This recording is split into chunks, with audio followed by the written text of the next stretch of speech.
Welcome to the Attract Your Ideal Clients podcast.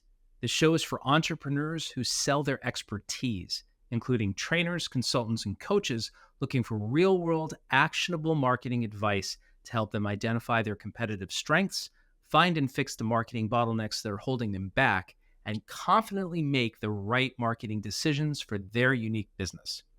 In today's episode, we'll explore how to build a healthy relationship with selling.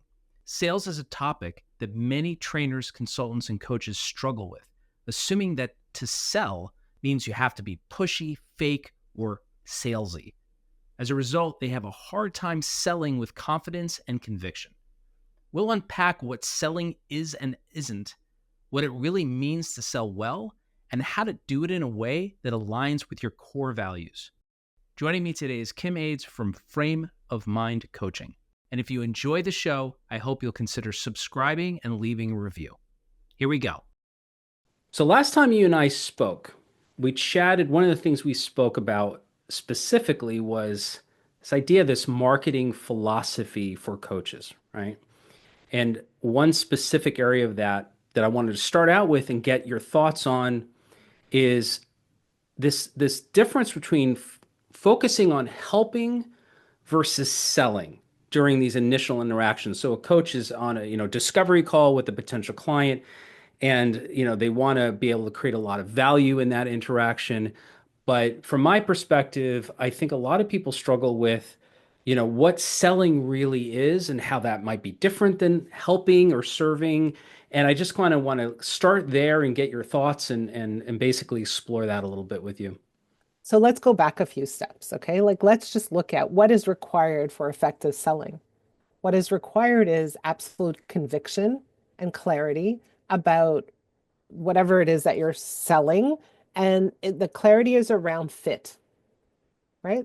So I never want to force fit anything. I always want to make sure that whatever I am offering is a perfect, great, amazing fit for the client. So that's thing number one. And if I have conviction about fit, it becomes very, very easy to express and deliver that conviction. But in order for me to have conviction, I need to learn about the client or the potential client first. And I need to do the exercise of, let's call it needs assessment, right? I need to engage to learn about the client and extract information. And that's very similar to coaching, isn't it? Learning about the client. And so when I think about marketing or having a sales conversation with a client, the purpose of that sales conversation is to learn about the client, really understand where they're at, what they're struggling with, what they want to achieve, and really trying to establish whether or not they are in fact, a good fit for us. And if we could truly help them. And if we can, then that natural conviction comes up. So if I'm having a 1 hour call, and I'm just picking 1 hour out of the blue, and that call is what you call a discovery call, 50 minutes of that discovery call are actual discovery. It's me learning about the client and understanding if there is in fact a fit. And once I get it, at that point, I'm able to express the conviction about the fit. And so that happens at the very, very last and final end of the call. And for those whole 50 minutes, I'm simply serving the client by learning about them, understanding what they're going through, understanding their emotional state. And then I'm connecting the dots between what they're going through and how I can help them. And that's what's happening at the tail end of the call. I have an obsession, and the obsession is with delivering outstanding, over the top, incredible coaching. The question is, how do I do that consistently? And one of the most important things is I must know and learn the client. If I don't know and learn the client, I'm unable to deliver phenomenal anything. Amazing, right? I can't.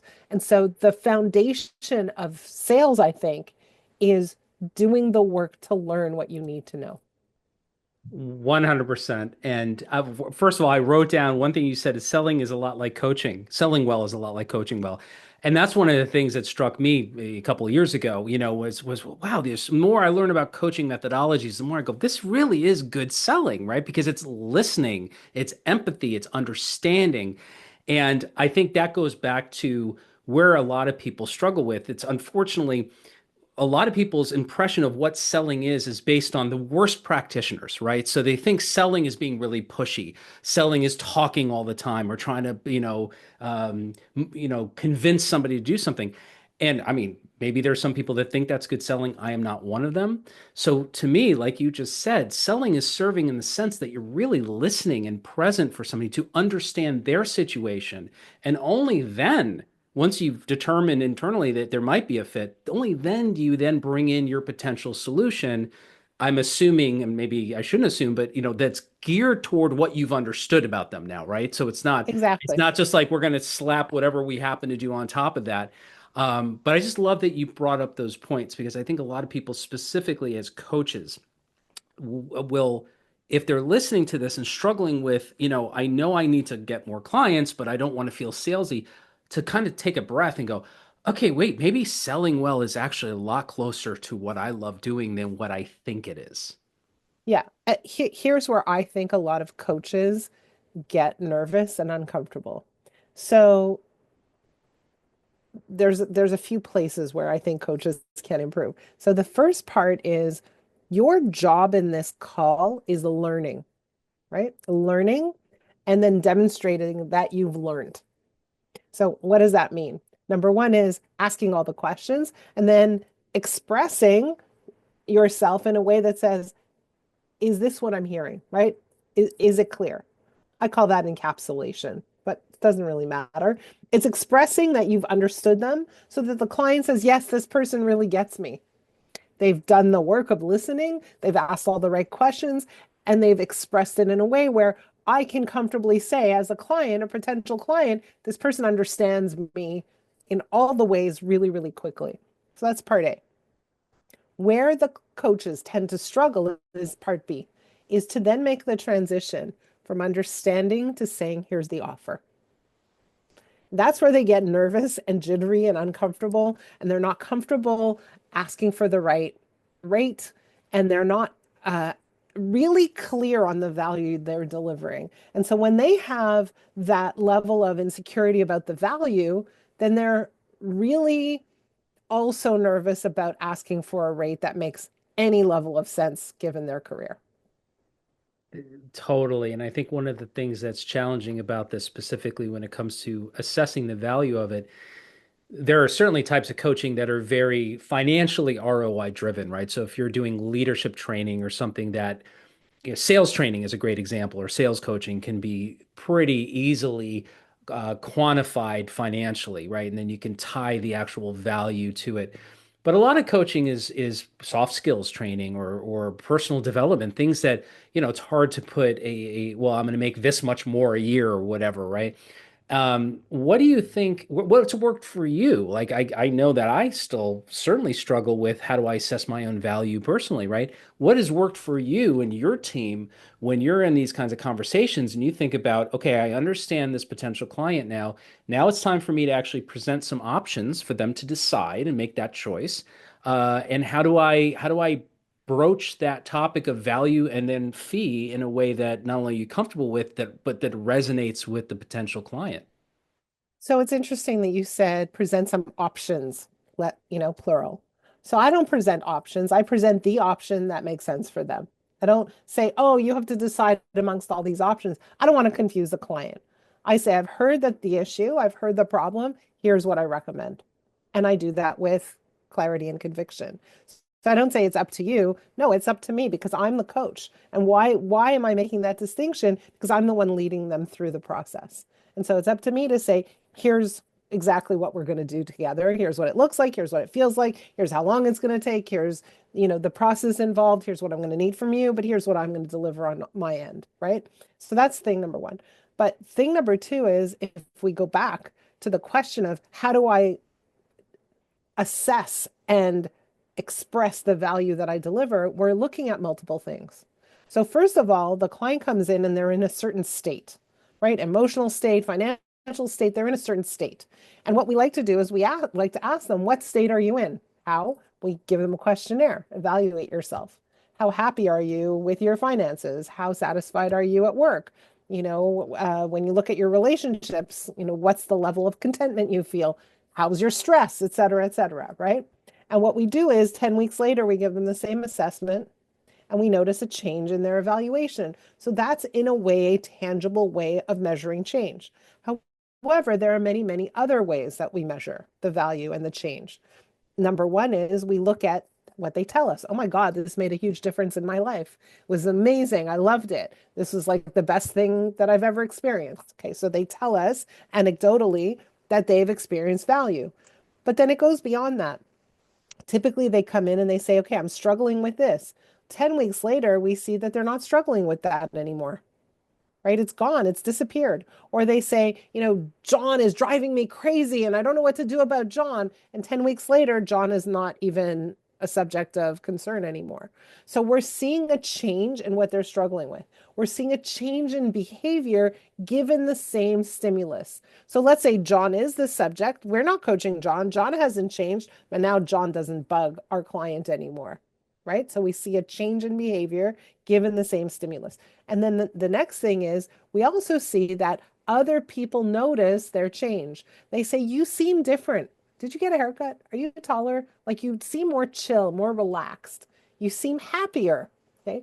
And then the last one is we do see tangible results. Things like promotions, raises, hiring the right people, people fall in love, all kinds of cool things, right? Like we see those tangible results. And so when we look at it, is it that abstract? It's not that abstract. We're able to show it, point a light on it and say, here is the value. And you'll notice it too when you go through coaching. So when you're having these conversations initially, though, all these potential outcomes haven't happened yet, right? They're based on your experience with other clients. But maybe I don't know, what the statistics are on this, but I imagine a lot of coaching clients have never had a coach, or maybe they've had some bad experiences before, right?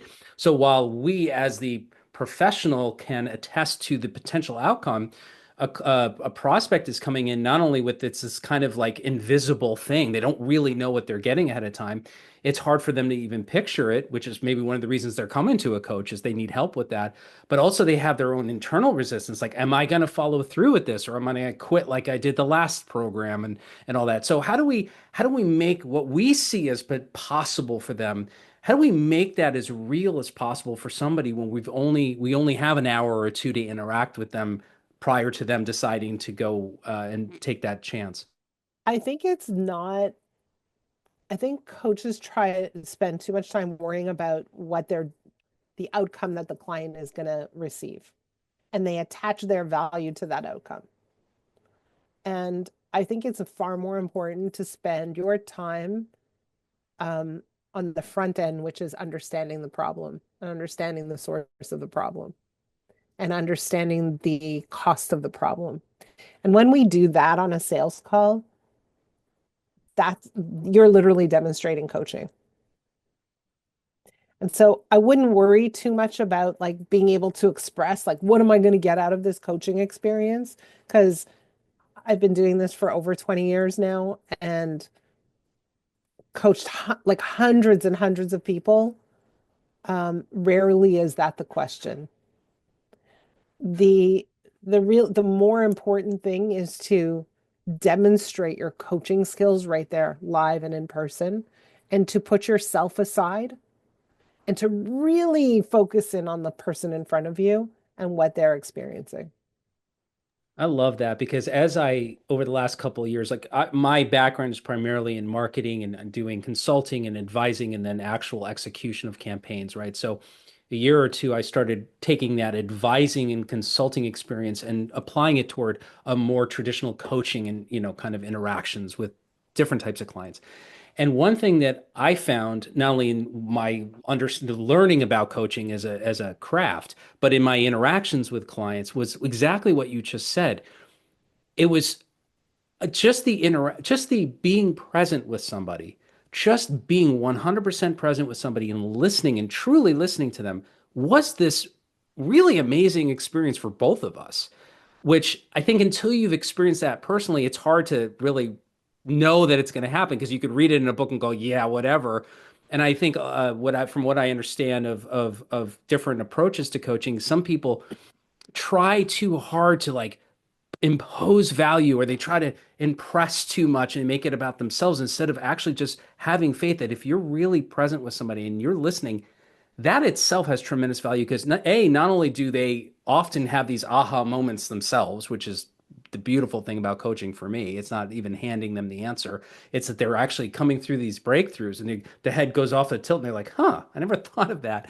But also, if you think about how rare is it for any of us to have somebody that truly listens to us and lets us be able to express ourselves. It's not really a question. I just want to kind of throw that out there and see what you think. I agree with you. I think it's very rare. I think it's very rare that people actually take interest, never mind listen. So I think it's very rare. And if you can offer that consistently and do it where you are putting yourself aside, you're giving your client a huge gift. But I want to throw something else in, and I'm kind of taking a bit of a right turn from your original question. And, we started talking about like where coaches kind of get a little bit nervous or weak. And again, comes in the making the offer part, right? And I think part of the weakness or the softness we see in coaches when it comes time to making an offer is also they're not making a clear offer. And I don't only mean financially, like but they don't have a process in place where they say, here is what I'm going to do with you. Here's the journey we're going to go on. Here's the boat we're getting in. Here are the paddles. Here's what it's going to look like. And so they don't have a process and it's a little bit loosey-goosey. Yeah, we'll talk once a week or once every 2 weeks. And you have to come with your agenda and then we'll take it from there. And it's very abstract. It's very I'll say loosey-goosey. And for me, if I'm going to hire a coach, I want to make sure I'm in good hands. I want to make sure the coach is in the driver's seat because that's what I'm paying for. So will this coach be able to take the reins and bring me to a new place?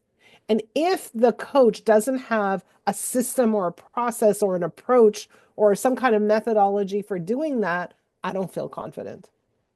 Yeah, I agree. This is one of the things that when I was figuring out how I would approach the coaching aspect of what I do professionally, right? Which is Yeah. different than an advisor or different than a consultant. It's a very, at least the way it was presented to me.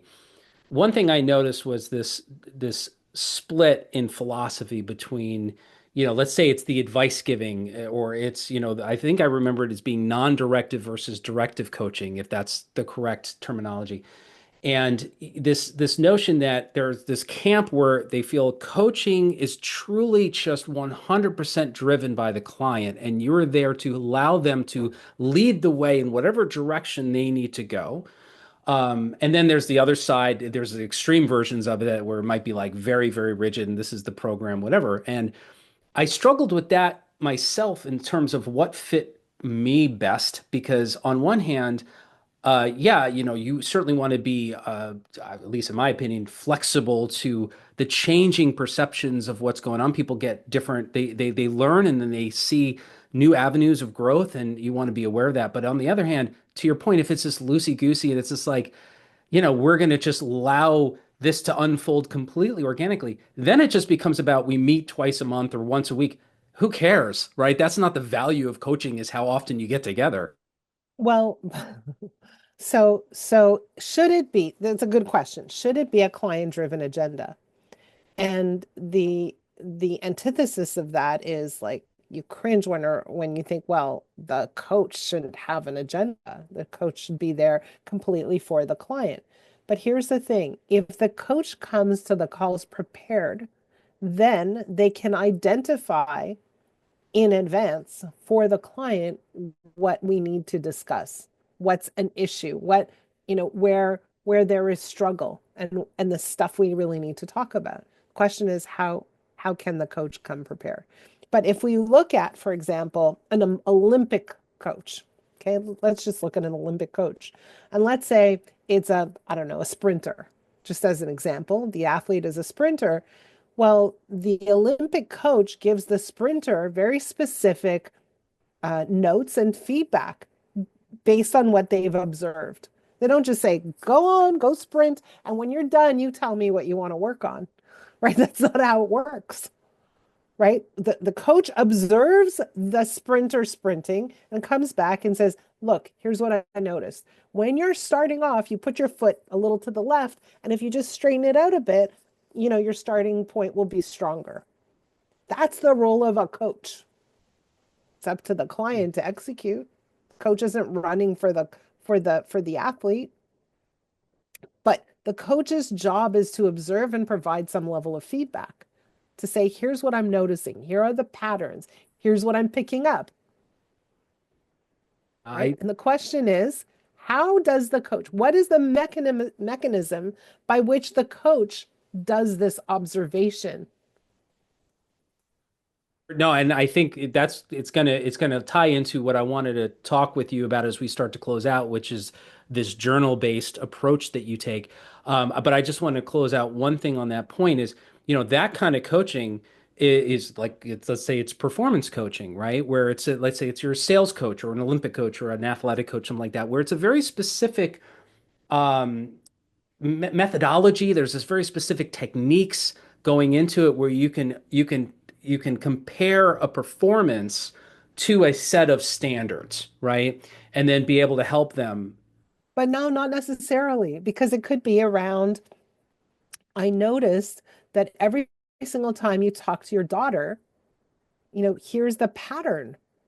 And this pattern clashes with the relationship you're trying to build with her. And you fall into this trap every single time you talk to your daughter. Here's what it is. Every time you talk to your daughter, you criticize her. I don't know, I'm making things up here. But, right? So you criticize her. And how is she reacting to that criticism? I know you feel it's your function to correct your daughter and make sure she's on the right track, but here's the dynamic I'm witnessing. Is this what you want to be creating with your daughter? So that's very abstract. That's not, there's no standard measurement there. There's no performance measurement. It's observational.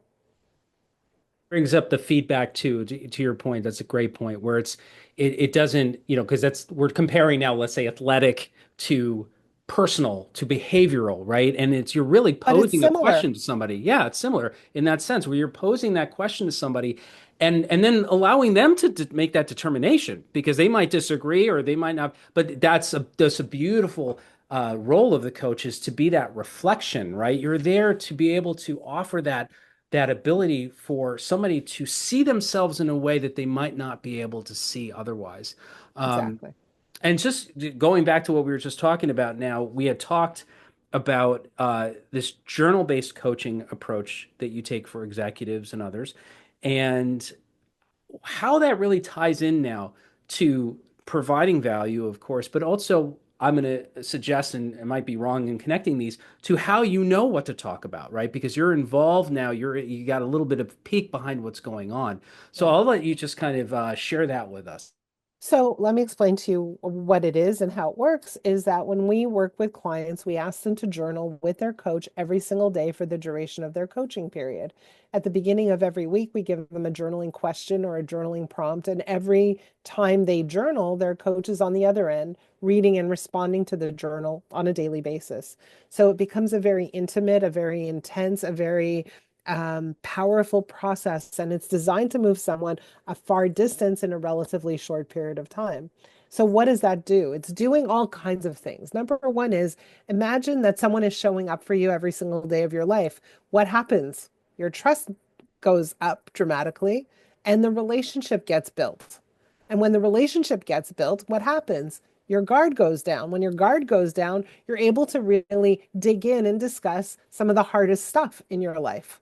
And that's when you start making progress. So the function of daily contact becomes very, very important because, in my opinion, it's the relationship that allows the client to travel, right? That's the vehicle by which the client travels to a new destination. If you don't trust your coach, that's it, right? You're not traveling, you're not going, you're not getting in the boat, you're not going anywhere.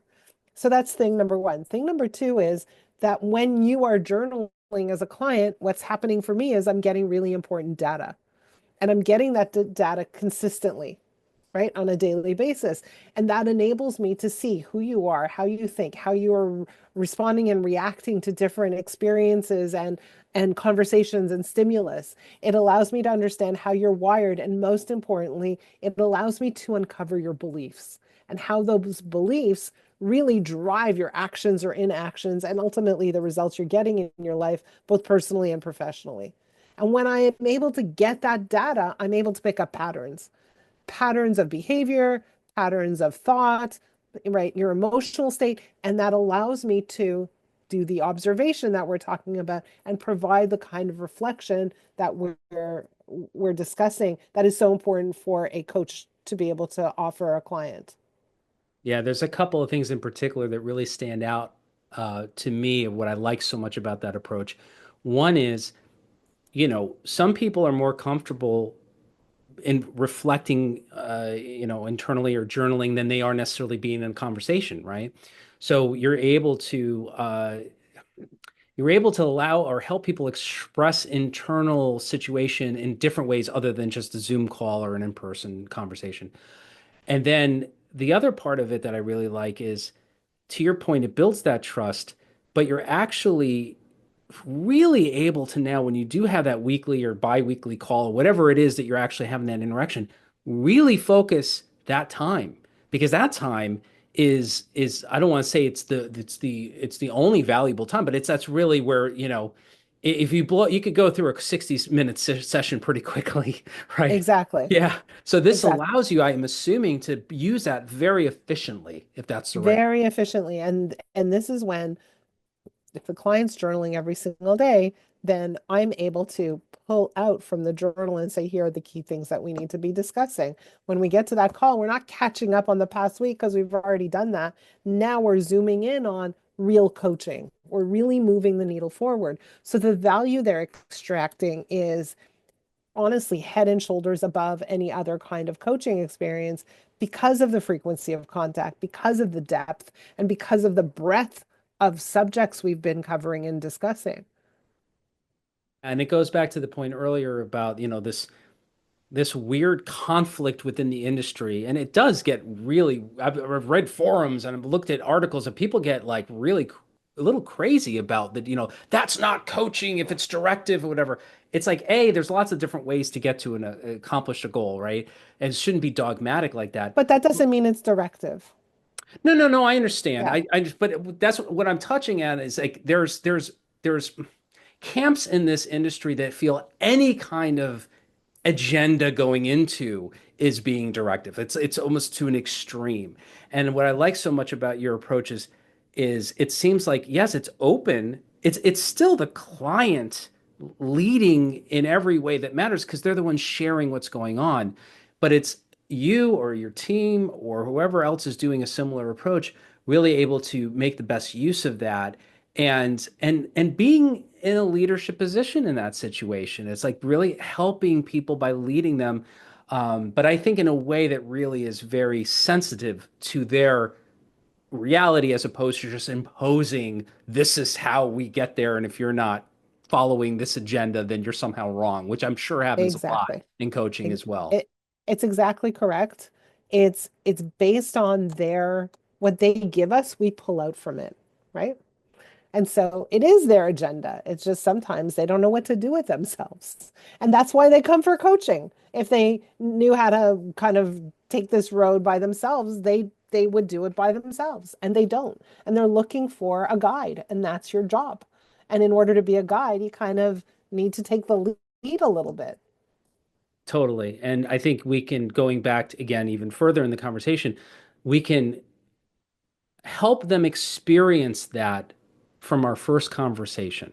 Exactly. And it's in Exactly. that sense, this it's again going to what selling really is. Unless you're talking about something purely transactional, I guess, or a commodity, to me, selling is really about, again, listening well and then being able to say, here's the path forward if this is a Yes, fit for both of us. And then it exactly. really comes down to then it's a decision point, right? And so as we start to close out, one thing I'm really curious too about is, I'm assuming that there are some people that you talk to or your team talks to, and you feel like it's a good fit, at least from your position. You present them with the option, or not option, but you present them with the next step or the recommendation. Uh, like everybody else, I mean, I'm assuming that, it's not a 100% close rate on that or success rate. Maybe it No, is. But no. what happens then? Like sometimes people, we don't know why they're necessarily not ready to move forward. Is there another step to this that you can share that can continue the conversation with people? I mean, I'll tell you a story of one of our clients, and I think it's a funny story, but basically, he came to us as a referral. So someone introduced us, and he was looking for the right coach. And so he literally interviewed 17 coaches before coming back. And one of the things I do is when I hear someone who is unsure, and usually it's related to price because we are a premium operation because we are there with our clients every single day. Like it's not an ordinary coaching experience. And so we're charging fair rates for what we're offering, but the service is dramatically more higher, more connected. But anyways, I always say, please go do your homework. Please go and speak to other coaches. And then what I'd like to do is hear about your other coaching, your other experiences, because I know what those interviews are going to be like. I know how well they are able to really demonstrate that understanding at that listening. Like I know what it's going to be like. And so if they do find someone who's a better fit, wonderful. And if not, I've planted the seed that they should go and explore and do their homework and then come back. Yeah, because ultimately we're never going to convince somebody to do something, nor should we want to, right? This shouldn't be a No, convincing thing. This no. should be a fit on both sides. And to your point, I think the money thing, it is always, I would say it's always an issue, but it is certainly a variable that comes up a lot more than a lot of other ones, right? Yeah. And kind of finding that proper balance, and being able to again allow people to experience that value themselves and make that connection and see, yeah, okay, this for me is worth it. As we close out, we covered a lot, but I really appreciate that we got to dive into those philosophical details regarding how to create that value. For somebody who is looking to kind of revamp how they initiate these first conversations with the potential client, what would be maybe one or two suggestions you can give them to really focus on? Um, how to revamp those conversations? I think a few things. I think that it's important for you to understand that this conversation is not about you, that your time to discuss you and your coaching program is really, really short in comparison to the length of this call. So come in being prepared to completely focus on this person and not worry about the outcome because the minute you're worried about the outcome, you're like, oh, I'm wasting my time. I don't know. They're not a buyer. They're a tire kicker. Da, da, da. Like put all that aside and just serve the client. And I would say to you that whether you're coaching, whether you're selling, whether you're on the marketing side of the equation, my greatest advice to coaches is become obsessed with delivering phenomenal coaching and do whatever you need to do to deliver phenomenal coaching because then when you are able to describe it, the conviction radiates from you. That's it. Focus on delivering phenomenal coaching and tap into any tools, any assistance that would be helpful for you to do that.